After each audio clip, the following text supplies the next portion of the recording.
الحمد لله نحمده ونستعينه ونستغفره ونؤمن به ونتوكل عليه ونعوذ بالله من شرور أنفسنا ومن سيئات أعمالنا ونعوذ بالله من شرور أنفسنا ومن سيئات أعمالنا من يهد الله فلا مضل له ومن يضلل فلا هادي له ونشهد أن لا إله إلا الله وحده لا شريك له ونشهد أن سيدنا وسندنا ومولانا محمدا عبده ورسوله أما بعد فأعوذ بالله من الشيطان الرجيم بسم الله الرحمن الرحيم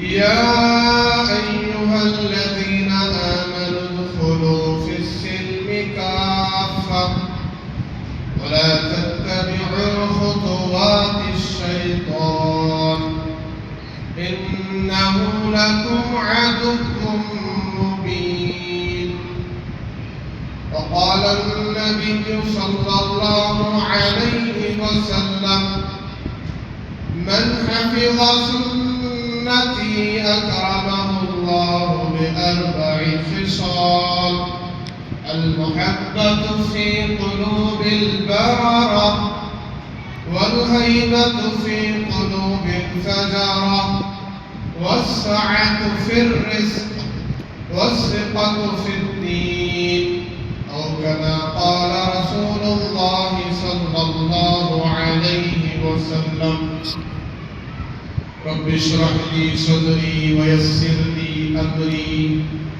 واحلل عقدة من لساني يفقهوا قولي سبحانك لا علم لنا إلا ما علمتنا إنك أنت العليم الحكيم رب زدني علما رب زدني علما رب زدني علما اللهم صل على سيدنا مولانا محمد في أول كلامنا اللهم بارك على سيدنا مولانا محمد في أوسط كلامنا اللهم صل على سيدنا مولانا محمد في آخر كلامنا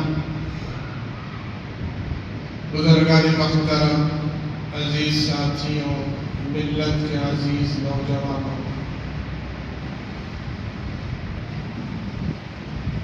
گزشتہ جماعت میں حضرات صحابہ کرام رضوان اللہ تعالی علیہم اجمعین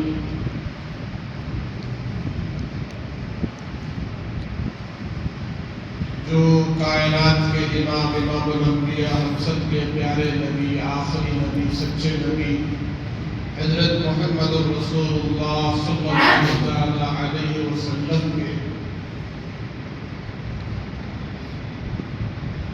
ساتھی بھی ہیں شاگرد بھی ہیں آپ کے مریدین بھی ہیں آپ کے عاشق بھی ہیں اور آپ کے پاکیزہ دین کو آپ کی پاکیزہ شریعت کو امت تک پہنچانے والے بھی ان کی عظمتوں کو ان کے مقام و مرتبے کو مختصر طور پر سماعت فرمائیں ہم سب نے سنا کہ صحابہ کی کیا شان ہے کیا عظمت ہے کیا رفعت ہے کیا بلندیاں ہیں قرآن ان کو کیا کیا القاب سے نوازتا ہے اور ان کے مقام و مرتبے کو قرآن کس طریقے سے بیان کرتا ہے سارے ہی صحابہ تمام صحابہ کے بارے میں قرآن جو کہتا ہے وہ اولئک هم المفلحون، اولئک هم الراشدون، اور سب کے سب صحابہ کلا وعد اللہ الحسنی، تمام صحابہ جنتی ہیں، تمام صحابہ مومن ہیں، تمام صحابہ عادل ہیں، ان کا عدل صحابیت کی وجہ سے جناب محمد رسول اللہ صلی اللہ علیہ وسلم کے صحبت پاکیزہ اور پاکیزہ صحبت کی بنا پر اور آپ کی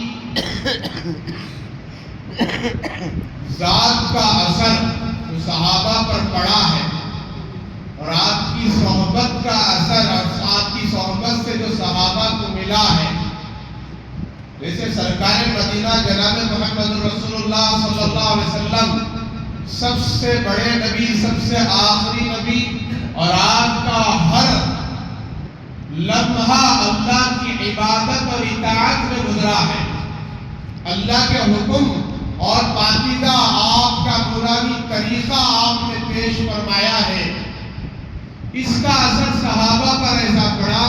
سارے صحابہ انصاف والے ہیں، کسی صحابی کے اندر ظلم نہیں تھا،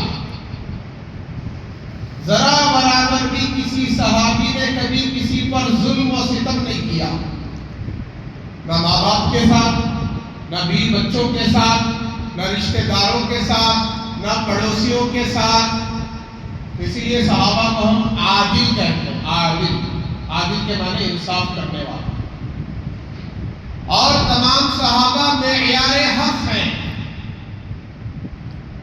حق تک پہنچنے کے لیے صحابہ کا وسیلہ ضروری ہے، صحابہ کا واسطہ ضروری ہے، بغیر صحابہ کے حق تک نہیں پہنچ سکتے، کیونکہ قرآن صحابہ کے پاس، سرکار مدینہ جناب محمد رسول اللہ صلی اللہ علیہ وسلم کی لاکھوں حدیثیں صحابہ کے پاس، سرکار مدینہ جناب محمد رسول اللہ صلی اللہ علیہ وسلم کی پاکیزہ نورانی سنتیں طریقے صحابہ کے پاس، میرے آقا کی سیرت و شریعت صحابہ کے پاس۔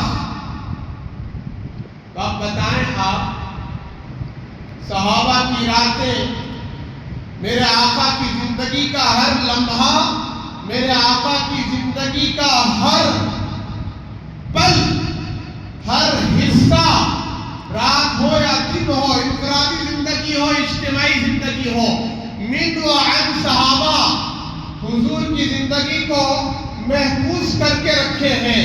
جب سب کچھ صحابہ کے پاس ہے، حضور کا لایا ہوا دین اور حضور کی لائی ہوئی شریعت، تو پھر حق تک پہنچنے کے لیے، حق کو پہچاننے کے لیے کون واسطہ ہے؟ بولو بھائی، حضرات صحابہ۔ تو صحابہ کی عظمت پوری امت سے بڑی تھی، انبیاء کے بعد، نبیوں کے بعد دنیا میں سب سے مقدس اور پاکیزہ جماعت صحابہ کی جماعت ہے۔ الغرض، یہ آپ نے سنا، اس سلسلہ میں انشاءاللہ وقتاً فوقتاً موقع در موقع چلتا رہے گا۔ اب ہمیں حضرات صحابہ کے بارے میں یہ عقیدہ موت کی آخری سانس تک بٹھا دینا ہے، اپنے دلوں میں اتارنا ہے کہ حضرات صحابہ اکرام تمام کے تمام صحابہ مومن ہیں، معیار حق ہیں، عادل ہیں، اور کوئی مسئلہ صحابہ مل کر طے کر دے تو وہ پوری امت کے لیے ہے مسئلہ۔ جیسے 20 رکعت تراویح صحابہ اس پر جمع ہو گئے، جماعت کے ساتھ پڑھنا ہے تو قیامت کی صبح تک یہ مسئلہ چلتا رہے گا۔ نبی نے 20 رکعت ادا کی ہے، پڑھی ہے، اب مختلف جماعتیں تھیں، سب کو ایک جماعت بنا کر مسجد میں صرف ایک جماعت ہوگی تراویح کی، یہاں ایک جماعت، باہر ایک جماعت، ادھر ایک جماعت نہیں، مسجد میں ایک جماعت. حضرت عمر نے فیصلہ کیا, تمام صحابہ جڑ گئے, جم گئے, قیامت کی صبح تک یہی فیصلہ چلتا رہا, 20 رکعت ادا ہوتی رہے. تو حضرات صحابہ اکرام کی شان عظمت کو ہم نے سنا اور سمجھا اور مانا. اور ابھی جو رات گزری ہمارے سامنے, کون سی رات تھی؟ نصف شعبان کی رات, 15 شعبان کی رات, جس کو ہم لیلۃ البرات, شب برات بھی کہتے ہیں. بخشش والی رات, مغفرت والی رات. اللہ سب کی مغفرت کر دیتے ہیں, سب کی بخشش کر دیتے ہیں, لیکن کچھ لوگ اس رات بھی محروم ہو جاتے ہیں. مسلمان ہونے کے باوجود, کلمے والے ہونے کے باوجود یہ محروم ہو جاتے ہیں. اور ایک بات یہ بھی سنا کہ آج کی رات یعنی 15 شعبان کی رات تمام سال کے مرنے والوں کی فہرست دے دی جاتی ہے. کس کے ہاتھ میں؟ ملک الموت کے ہاتھ میں, موت کے فرشتے کے ہاتھ میں. سارے سال 15 شعبان سے لے کر آئندہ 15 شعبان تک کتنے دنیا سے جانے والے ہیں, کن کن کا نمبر مرحومین میں, مرنے والوں میں آ گیا ہے, اور وہ فہرست حضرت ملک الموت علیہ السلام موت کے فرشتے کے ہاتھ میں دے دی گئی, کیونکہ وہ بھی اللہ کے حکم کا پابند ہے. جان نکالنے کی تو طاقت اللہ نے دی ہے, لیکن اپنی مرضی سے کسی کی جان نہیں نکالے. اللہ کا جو حکم ہوا ہے, فیصلہ ہوا ہے, وہ فیصلہ دیکھتے ہوئے جانے نکالے گا جن جن کا نام نمبر آ گیا. ظاہر سی بات ہے, جن کا نام گزشتہ 15 شعبان کی رات میں آ گیا تھا وہ اس وقت نہیں ہے ہمارے درمیان, ہے بھائی نہیں ہے. جو چلے گئے ہیں ان کا نام آ گیا. اب یہ 15 شعبان کی رات, بعض نے رمضان المبارک کہا, لیکن دونوں الگ الگ روایتیں ہیں. تو 15 شعبان کی رات میں فہرست دی جاتی ہے, اور فیصلے جو ہے 26ویں 27ویں شب کو شب قدر کے موقع پر پورے جو ہے اترتے ہیں. تو اس میں کوئی اشکال ہی نہیں ہے. تو اب جن کا نام آ گیا 15 شعبان کی رات میں, وہ آئندہ 15 شعبان تک دنیا سے چلے جائیں, ان کو جانا ہوگا, ان کی روح نکال لی جائے گی, وہ زندوں میں ان کا شمار نہیں رہے گا. تو میں عرض کر رہا ہوں کہ اب ہمارے قریب, ہمارے نزدیک عظمتوں والا, سعادتوں والا, برکتوں والا مقدس پاکیزہ مہینہ آ رہا ہے. کون سا مہینہ؟ رمضان المبارک.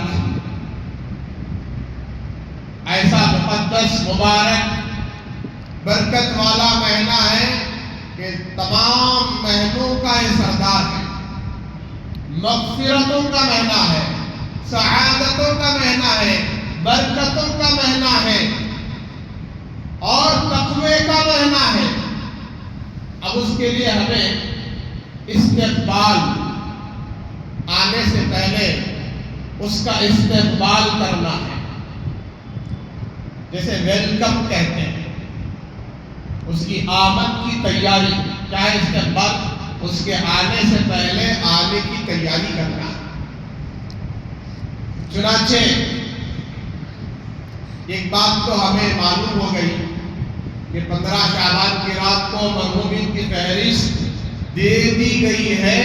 جو جو دنیا سے جانا ہے ان کا نمبر 15 شعبان تک آ جائے گا. آئندہ سال درمیان میں کبھی بھی آ سکتا ہے, اگلا مہینہ, اس کے بعد والا مہینہ, جو تاریخ طے ہے. تو لہذا میرے بزرگوں, اب مجھے اور آپ کو رمضان المبارک کی بھی تیاری کرنا ہے. اور اپنی زندگی کی تیاری کرنا ہے، آخرت کی تیاری کرنا ہے، توبہ کے ذریعے سے، استغفار کے ذریعے سے، معافی کے ذریعے سے،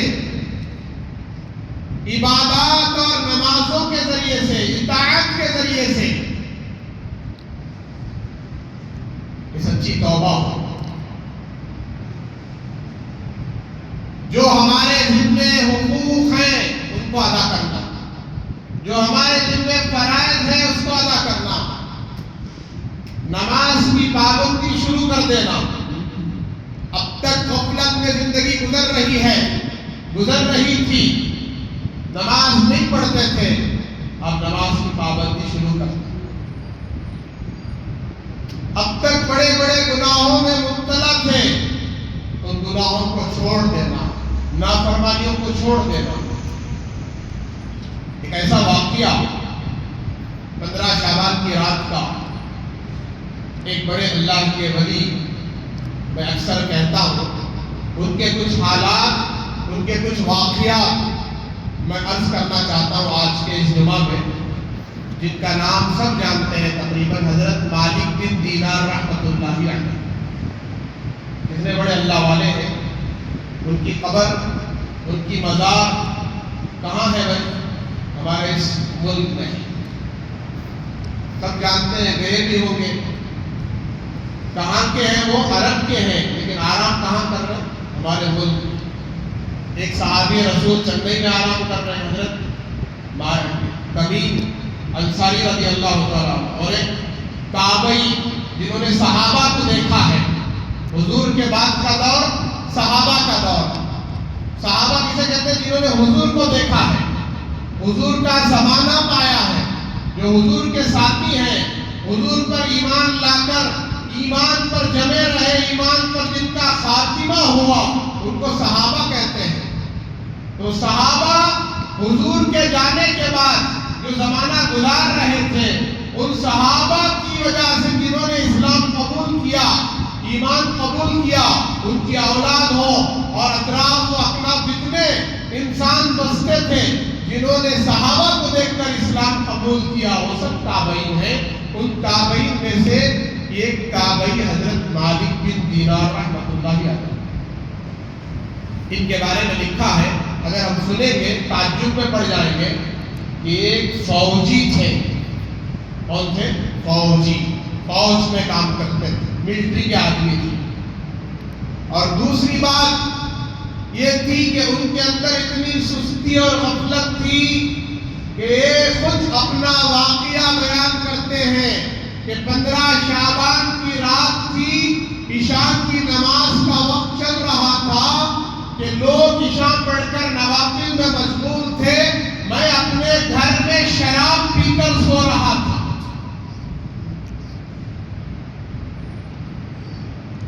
کتابوں میں لکھا ہے، اتنے بڑے اللہ کے ولی ابھی ولی نہیں بنے، اللہ کے دوست نہیں بنے، ابھی زندگی میں سچی توبہ نہیں کیے، یہ پہلے کا قصہ ہے۔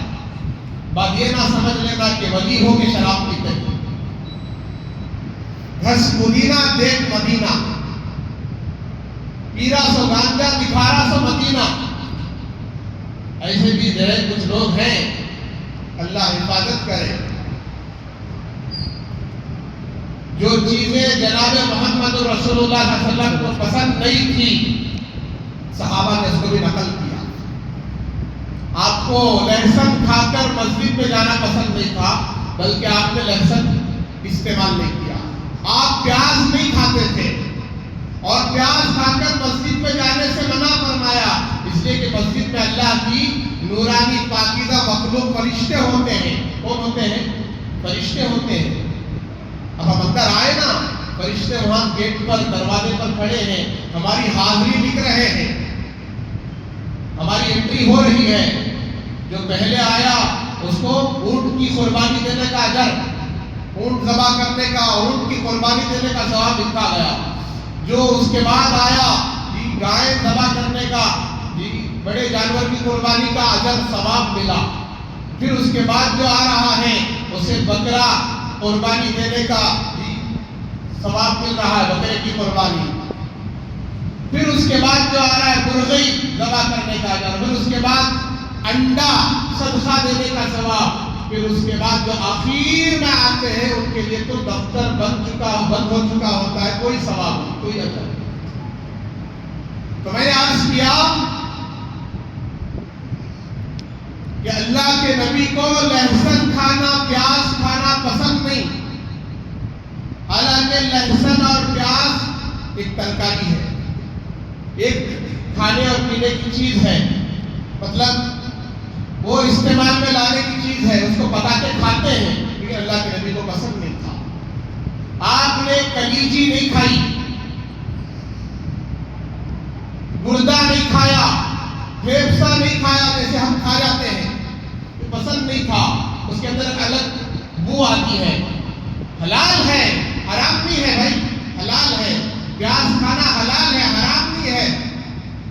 پیاز کھانا حرام ہے. سو پیاز بولو, پیاز کھانا حرام نہیں. پیاز کھانا, ایک مولوی صاحب بیان کر رہے تھے پورے جوش کے ساتھ, پورے جذبے کے ساتھ, پورے عظمت کے ساتھ. ایک آدمی بیان سوتے ہوئے سن رہا تھا, پیاز کھانا حرام, پیاز کھانا حرام, پیاز کھانا حرام, بار بار بول رہے تھے. وہ سوتے ہوئے سن رہا تھا, تو اس نے سوتے ہوئے سننے کی وجہ سے غلطی کیا کر لیا, پیاز کھانا حرام سمجھ لیا. بیان ختم ہوا, نماز ختم ہوئی, گھر گیا, گھر میں جتنی پیاز سے لا کر سب باہر پھینک. آج خطیب صاحب نے, مولوی صاحب نے بیان دے دیا ہے, فیصلہ کر دیا, سنا دیا ہے, پیاز کھانا حرام. بیوی پریشان, اتنے سال سے پیاز لا کر پکا رہے ہیں, کھا رہے ہیں, پیاز کے بغیر سالن نہیں بن رہا ہے جی, ہر چیز میں پیاز کا استعمال ہوتا ہے. یہ کیا ہو گیا آج مولوی صاحب کو؟ چلو جا کر پوچھتے ہیں. تو مولوی صاحب کا گھر کا پتہ تھا, گئے, جا کر پوچھے کہ آپ نے آج یہ بیان دیا ہے کہ پیاز کھانا حرام ہے. تو اس آدمی کی طرف دیکھا کہ کیا میں نے پیاز کھانا حرام کہا ہے؟ لگتا ہے تم سوتے ہوئے بیان سنے. سوتے ہوئے میں نے پیاز کھانا حرام نہیں کہا, پیاز کھانا حرام کہا ہے. تو ایسا ہوتا ہے معاملہ. تو اللہ کے نبی کو پسند نہیں تھا. تو آپ بتائیں, اللہ کے نبی کو جب یہ چیزیں پسند نہیں تھی, کلیجا, فلا پیاز, تو سگریٹ پسند ہے؟ سگریٹ پینا پسند ہے؟ آج سگریٹ پینے والا بھی ہمارے سامنے ولی. کوئی آیا سگریٹ پی کر کوئی بیان دے دیا تو سمجھتے ہیں کہ یہ بھی بہت بڑا ولی ہے. گانجا پینے والا بھی ولی. پہچانو ولی کسے کہتے ہیں؟ قرآن کہتا ہے ولی کی پہچان, الا ان اولیاء اللہ لا خوف علیہم ولا هم يحزنون. کان کھول کر سنو, خبردار, قرآن, اللہ کا قرآن کہہ رہا ہے کہ اولیاء کون ہیں؟ وہ اولیاء جو اللہ کے دوست ہیں, ان کے لیے نہ دنیا میں کسی بات کا خوف ہے نہ غم ہے, نہ آخرت میں خوف ہے نہ غم ہے. یہ تو اپنے سارے کام اللہ کے حوالے کر چکے ہیں. یہ تو اللہ کی یاد میں مست ہو چکے ہیں کہ اللہ کی عبادت کے لیے اپنی زندگی کو فارغ کر چکے ہیں. ان کا کوئی مقصد دنیا کا نہیں. جو بھی کام کرتے ہیں آخرت کے لیے, اللہ کو راضی کرنے کے لیے. کون ہے؟ الذین آمنوا, پکے مومن, پکے ایمان والے, وکانوا یتقون, اور تقوی والے, ڈرنے والے, بچنے والے, گناہ سے, حرام سے, ناجائز چیزوں سے. حضرت مالک بن دینار رحمۃ اللہ علیہ, ان کے حالات بھی ولایت سے پہلے, ولی بننے سے پہلے گناہ ان سے ہوتے تھے. بڑی بات نہیں ہے, ولی سے بھی گناہ ہوتے ہیں ولایت سے پہلے, لیکن سچی توبہ کرنے والا وہ اللہ کا دوست ہو جاتا ہے. اب سچی توبہ کرنے کے بعد انہوں نے کبھی گناہ نہیں کیا, کبھی شراب نہیں پیا, تو وہ رات میں سو رہے ہیں, غفلت میں پڑے ہوئے ہیں. 15 شعبان کی رات. آج بڑے سے بڑا گنہگار بھی جو سال بھر بھر نہیں جاگا، کم سے کم 15 شعبان کی رات کو تو آ کر بیان سن لیتا ہے، عشاء کی نماز بھی پڑھ لیتا ہے، کچھ نفلیں بھی پڑھ لیتا ہے، توبہ بھی کر لیتا ہے، اللہ سے معافی بھی مانگ لیتا ہے، رات میں جاگ بھی لیتا ہے۔ لیکن حضرت کا کیا حال تھا مالک بن دینار کا کہ رات میں شراب پی کے سوئے ہوئے، اور رات کیسی مقدس ہے، فضیلت والی رات ہے، 15 شعبان کی رات ہے۔ یہ خود بیان کر رہے ہیں کہ میں سویا ہوا تھا کہ میں نے خواب میں دیکھا کہ قیامت قائم ہو چکی ہے۔ ان کی ایک بیٹی تھی چھوٹی سی 2 سال کی بچی، وہ 2 سال کی عمر میں فوت ہو گئی۔ جب یہ شراب پیتے گلاس اٹھا کر تو بچی شراب کا گلاس چھین کر پھینک دیتی۔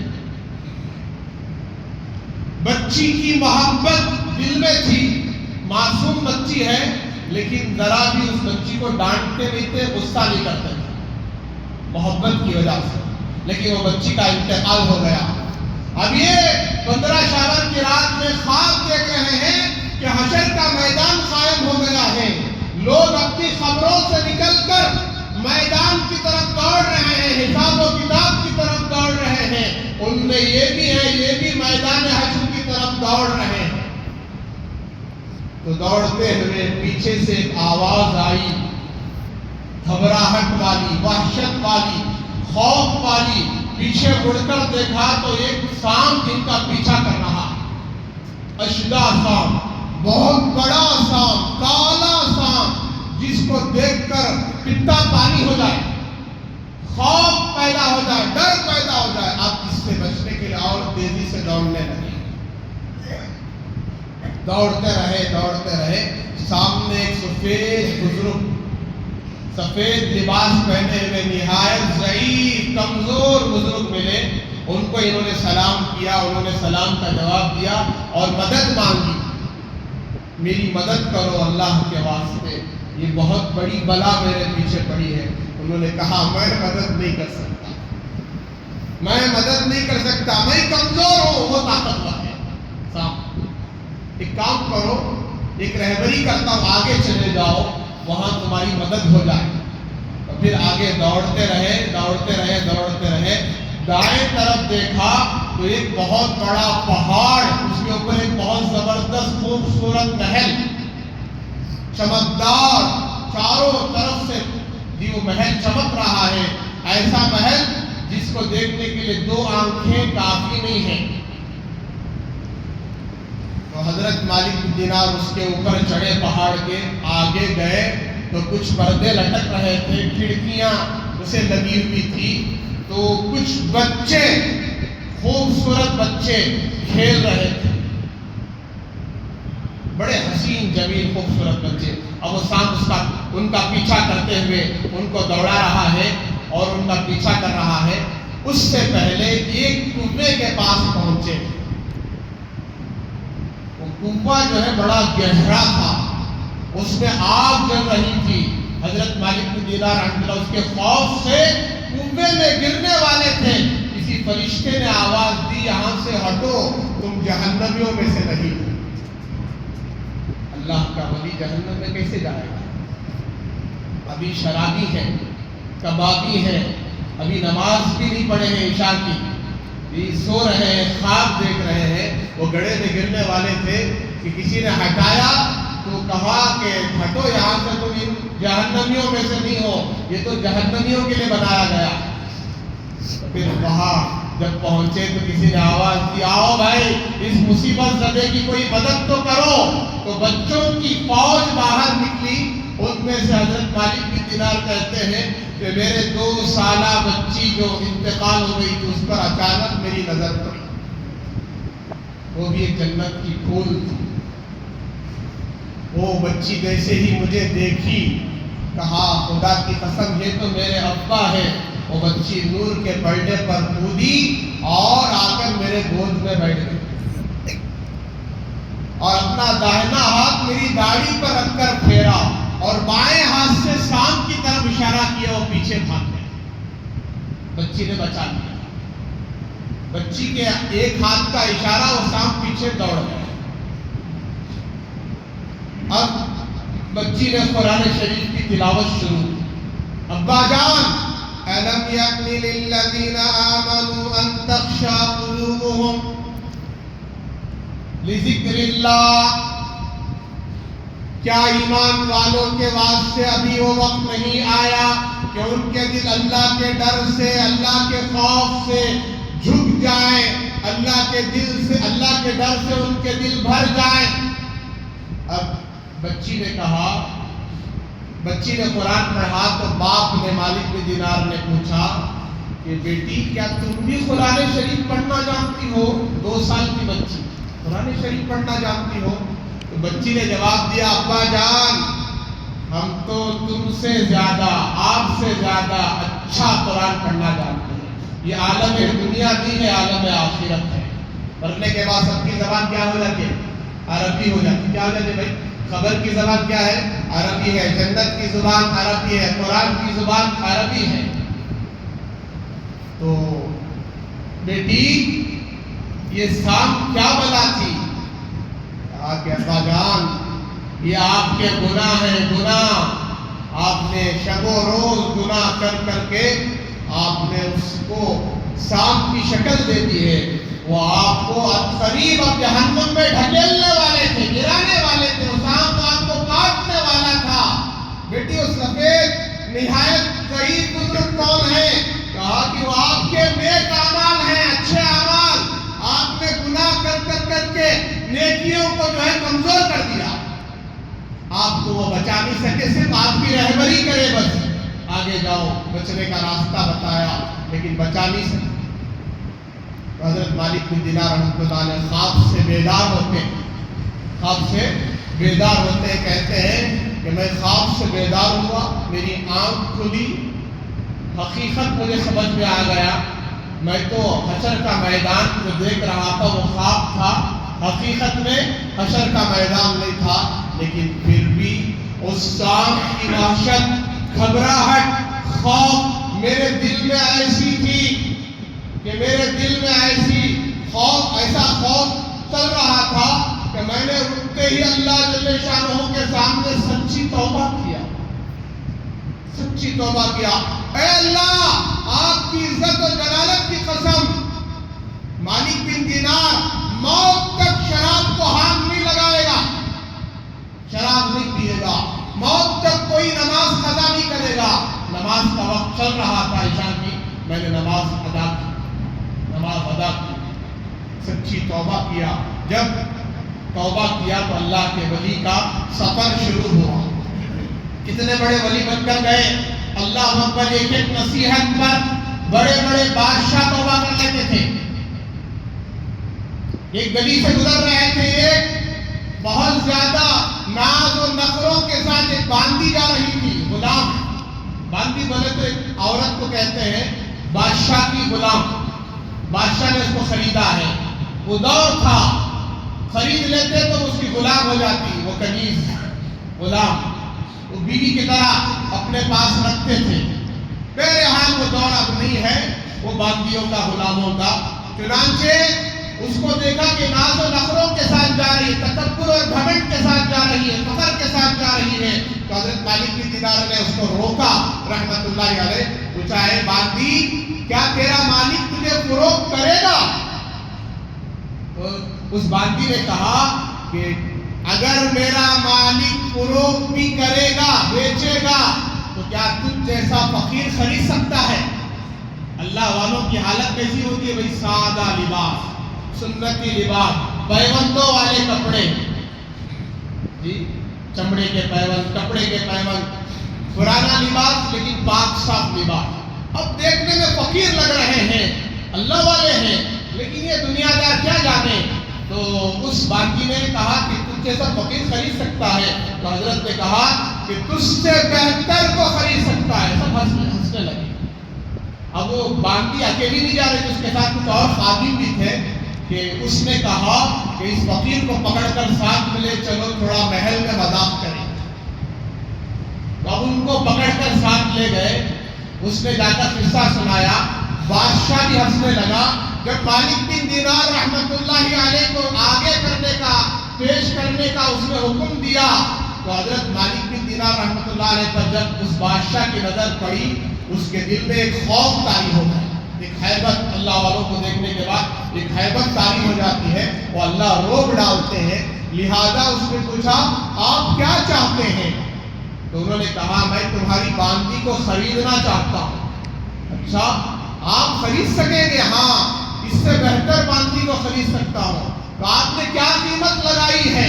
تو کہا کہ اس کی قیمت کھا کر 2 پھینکے ہوئے کھجور کی گٹلیاں ہیں، کھجور کی 2 پھینکی ہوئی بینجیں کھا کر وہ اس کی قیمت۔ یہ سنا تو سب ہنس گئے، یہ کیسا آدمی ہے، کیا قیمت لگا رہا بادشاہ کی باندی، یہ قیمت تم نے کیسے لگایا؟ بادشاہ نے پوچھا تو انہوں نے جواب دیا اس کے اندر عیب بہت ہے۔ کیا ہے بھائی؟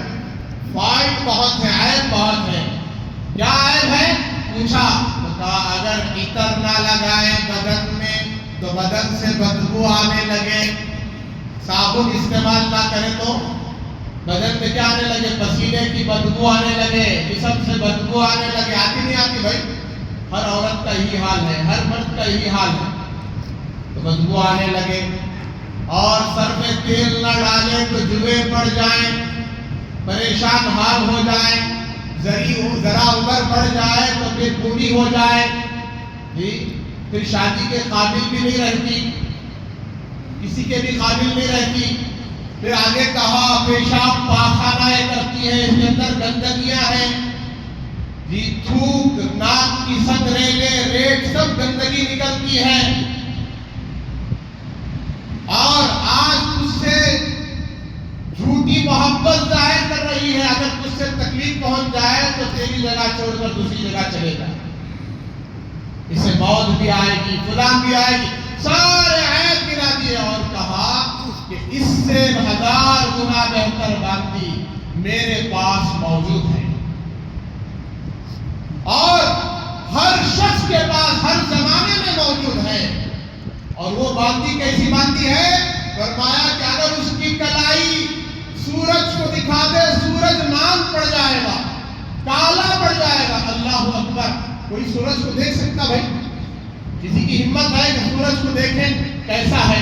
جب اپنی پوری شباب میں آ جاتا ہے تو کوئی دیکھ نہیں سکتا، ایسے سورج کو اپنی کلائی دکھائے تو سورج کالا، چاند کالا۔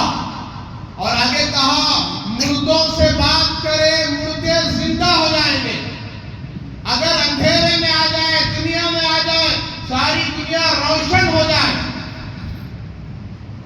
اگر سارے زیب و زینت کے ساتھ آ جائے، ساری دنیا خوشبودار ہو جائے، وہ جنت کی ایک خوبصورت نہر تسنیم کا پانی پیتی ہے، مشک و عنبر و زعفران سے تیار کی گئی ہے، اس پر نور لپیٹا گیا ہے، اسے پیشاب پاخانہ کبھی نہیں آتا، اس کے اندر کوئی بدبو نہیں ہے۔ یہ باندی اتنی خوبصورت حسین ہے کہ ہر شخص کے پاس ہر زمانے میں موجود ہے۔ وہ کیا قیمت ہے؟ جو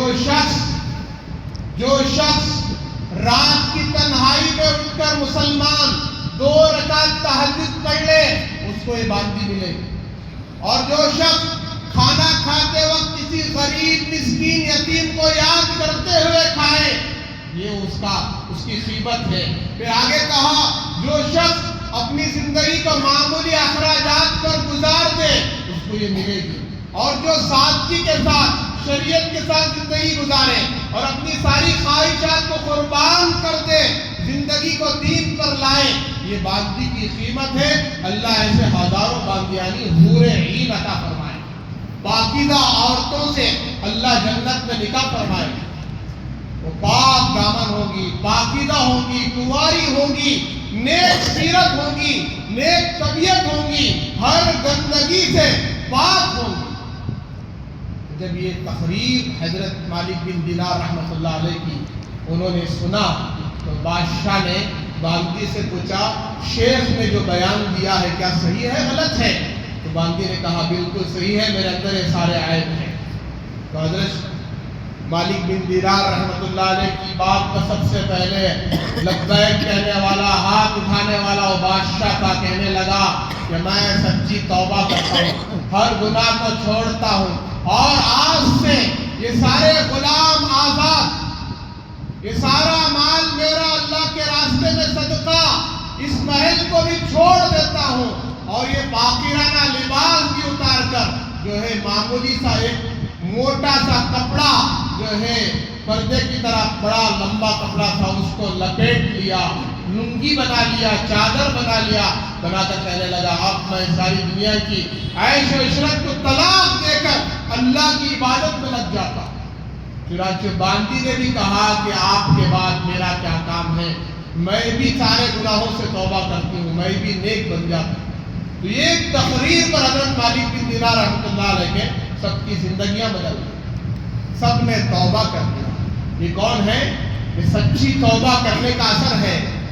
آج ہم بھی سچی توبہ کریں گے، اللہ کے ولی بنیں گے۔ جیسے میں نے عرض کیا، سچی توبہ کیا ہے؟ جی گناہوں کو چھوڑ دینا اور شرمندہ ہو جانا، آئندہ کبھی بھی نہ کرنے کا ارادہ کرنا، اسے کہتے ہیں سچی توبہ۔ اور ولی کی صفت کیا ہے؟ کہ پکا بھروسہ اللہ پر، ایمان اللہ پر، یقین اللہ پر، اور ہر گناہ سے، حرام سے بچنا۔ یہ رمضان آ رہا ہے، رمضان کی تیاری سچی توبہ استغفار کے ذریعے سے، اور جو ہے 5 وقت کی نماز کی پابندی شروع کر دینا، اور کھانے پینے میں ابھی سے احتیاط، حد سے زیادہ نہ کھانا، اور راتوں میں اٹھ کر 2-4 رکعت تہجد کی نیت سے پڑھنا، اور جو ہے جو حقوق ہمارے ذمہ دوسروں کے ہیں ان کو ادا کرنا، غیبتیں چھوڑ دینا، جھوٹ چھوڑ دینا، چاڑی چغلی سے توبہ کرنا۔ غیبت کسی مسلمان کی برائی پیٹھ پیچھے بیان کرنے کو غیبت کہتے ہیں، یہ حرام ہے۔ جھوٹ جو سچ نہیں ہے اس کو لوگوں میں بیان کرنا، چاڑی چغلی ادھر کی ادھر، ادھر کی ادھر لڑا دینا، اللہ حفاظت کرے۔ پھر حرام کمائی سے توبہ کرنا، حلال کمائی کی نیت کرنا، اور اپنے آپ کو جو ہے متقی پرہیزگار بنانا۔ یہ رمضان کی تیاری ہے، پھر انشاءاللہ رمضان آئے گا تو پھر روزے ہمارے لیے جو ہے دنیا اور آخرت کی کامیابی اور تقوی کا سبب بن جائیں گے، اور اللہ ہماری زندگی کو بدل دے۔ تو لہٰذا ان کے بہت سارے اور بھی واقعات انشاءاللہ آئندہ عرض کروں گا، لہٰذا ہم جو ہے آج کی اس جمعہ میں نیت کر کے جائیں کہ جو لسٹ اللہ تبارک و تعالیٰ پورے سال کی ملک الموت کے ہاتھ دے دیا ہے، کہیں ایسا نہ ہو کہ اس میں میرا نام آ گیا ہو اور میں غفلت کی زندگی گزار رہا ہوں، اور میری زندگی سنتوں سے دور، شریعت سے دور، طریقوں سے دور، من مانی من چاہے زندگی میں گزار رہا ہوں، نماز کی زندگی میں نہیں ہے۔ اچانک موت کا فرشتہ آ جائے اور دنیا سے میرا رشتہ کٹ جائے اور قبر کے حوالے میں ہو جاؤں، اور اکیلا تنہا تنہا جا کر وہاں پڑا رہوں، اور عذابات چاروں طرف سے، مجھے مقابلہ کرنے کی طاقت نہیں ہے۔ لہذا مجھے توبہ کرنا چاہیے، اللہ سے معافی مانگنا چاہیے، اور اللہ سے دوستی اور اللہ کی جو ہے محبت میرے دل میں پیدا ہو جائے۔ اس کے لیے آج سے نماز کا اہتمام کریں، ذکر کا اہتمام کریں، گناہوں سے اپنے آپ کو بچائیں۔ 24 گھنٹے میں 1 گھنٹہ، بس بات ختم کر دیتا، وقت زیادہ ہو رہا ہے، 1 گھنٹہ نماز کے واسطے نکالنا۔ کتنے گھنٹے بھائی؟ خالی 1 گھنٹہ نکالنا۔ 20 کو 3 گھنٹے تمہارے، بیوی بچوں کے لیے، گھر کے لیے، کاروبار کے لیے، دکان کے لیے، جی کمپنی کے لیے، جاب کے لیے، سونے کے لیے، ضروریات کے لیے۔ صحیح بول رہا ہوں غلط بول رہا ہوں؟ خالی 1 گھنٹہ دیو۔ فجر کی نماز کو 10 لازے دے دو، فجر ادا ہو جاتا، ظہر کی نماز میں 10 لازے، عصر کی نماز میں 10 لازے دیو، مغرب کے واسطے 10 لازے، عشاء کے واسطے 10-15 لازے۔ 1 گھنٹہ ہوا نہیں ہوا بھائی؟ یہ 5 وقت کی نماز پڑھنا آسان ہے مشکل ہے بولو؟ تو اللہ کا ولی بننے کے لیے 5 وقت کی نماز اور گناہوں سے بچنا، حرام کمائی سے بچنا، حلال رزق اختیار کرنا، پھر انشاءاللہ رمضان کا استقبال کرتے ہوئے زندگی گزاریں۔ اللہ تبارک و تعالیٰ اگر ہماری مقدر میں موت لکھا ہے تو ضرور آ کر رہے گی۔ تیاری کے ساتھ دنیا سے جائیں گے، توبہ کے ساتھ دنیا سے جائیں گے، انشاءاللہ اللہ دنیا میں بھی کامیاب کرے گا، آخرت میں بھی کامیاب۔ آج توبہ کر کے اٹھیں انشاءاللہ۔ اللہ تبارک و تعالیٰ ہم سب کو سنی ہوئی تمام باتوں پر 100% عمل و اخلاص کی توفیق عطا فرمائے، استخلاص نصیب فرمائے۔ اور آخر میں گزارش ہے جاتے ہوئے اللہ کے گھر کا، جیسے آپ ہر جمعہ تعاون کرتے ہیں، ایسے ہی دل کھول کر اللہ کا دیا ہوا مال اللہ کے گھر کے لیے لگائیں، دل کھول کر لگائیں، اللہ تعالیٰ آپ کو اس کا بدلہ دنیا میں بھی آخرت میں بھی بہترین عطا فرمائیں گے، اور بڑی بڑی بلاؤں سے مصیبتوں سے صدقہ بچا لیتا ہے انشاءاللہ۔ کہ اللہ کے گھر کے لیے جو دینا، باہر ذمہ دار حضرات کھڑے ہوں گے تو لہٰذا ڈالتے ہوئے دل کھول کر انشاءاللہ تعاون کرتے ہوئے جائیں، اللہ دنیا اور آخرت کی بہترین کامیابی نصیب فرمائے۔ وآخر دعوانا الحمدللہ رب العالمین۔ سنت